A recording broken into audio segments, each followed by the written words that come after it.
Kala ng mga pulis, mahuhuli nila tayo. Sira ang ulo ba sila? Oh, nasaan sila? Nagalit. Umalis. Nag-alboroto nung malamang wala si Tanggol.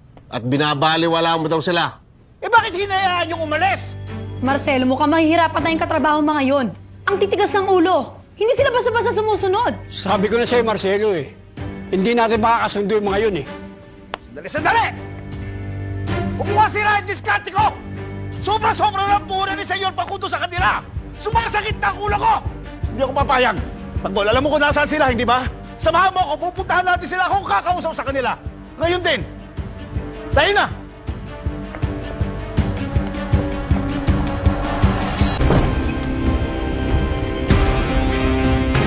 Hoy! Bakit kayo ba isang standbar? Ha? Di ba sinabi ko sa inyo, delikadong sitwasyon na baka kayo mahuli ng pulis? Mamali na ba mga kukote ninyo? Hoy, Karen! Baka nakakalimutan mo, nasa teritoryo ka namin. Kaya huwag ka magsasalita ng ganyan. Baka may paglagyan ka na ngayon. Hindi lang bugbog ang aabuti mo sa amin ngayon. Huwag kang magmamalaki! Maliit na grupo lang kayo! Ano ang kanin sa sarili ninyo? Kaya kayong tapusin ngayon din! Kayong lahat! Tama na! Walang pupuntahan ng pag-uusap natin kung mag-aaway-away lang tayo.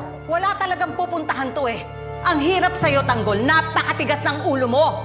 Dahil sa'yo, napapahamak na kami. Nagkandasabit-sabit kami at muntik na kami mamatay dahil sa pagliligtas sa mga kaibigan mo.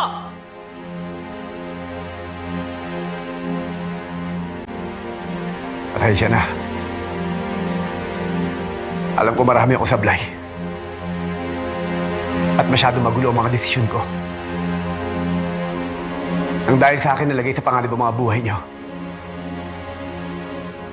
Siguro mas mabuti pa. Maghiwalay-walay na tayo. Ano? Tanggol, ano sinasabi mo? Maghihiwalay kayo? Oo, Marcelo. Kami na lang ang sama sa inyo. Ayoko malagay sa panganib ang buhay nila. Kakayanin nyo? Pipilitin ko. Gagawin ko ang lahat para yumaman ako at magkaroon ng kapangyarihan. Para makaganti ako sa mga tao may atras sa akin. Tama yan. Gusto ko yan. Yan dapat ang pag-iisip kung gusto mo magbago ang buhay mo.